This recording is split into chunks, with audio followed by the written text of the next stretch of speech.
কি হয়েছে? তাহলে তো আমাকে আবার বিয়ে খেতে একদম টাকা লাগবে। চাচা আপনার কি ব্যাপার, মন খারাপ?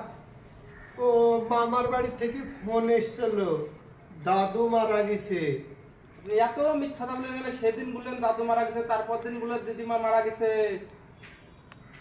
তোমাকে আমি বুঝিয়ে হয়তো বলিনি, তার তা আপনি জন্য পুরো ঘটনা খুলি বলেন দিনে আমি শুনি। ব্যাপার বলতে গেলে সেদিন দিদিমা মারা গেছিল, দাদু বিয়ে করেছে, দাদু বিয়ে করেছিল, এবার আবার দাদু মারা গেল, তাহলে আবার আমাকে বিয়ে করতে এবার আবার দিদিমা বিয়ে করবে। সবাই চলি যায়, মারা যায়, কিন্তু দুনিয়া তো থেমে থাকে না, চলতেই থাকে গাড়ির চাকার মতন দিক দিক দিক দিক দিক।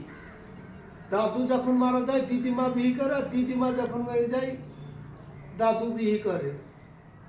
তো আবার দাদু মারা গেল, এবার আবার দিদিমা বিয়ে করবে। তাহলে আমার টাকা লাগবে না এখন বিয়ে খেতে গেলে?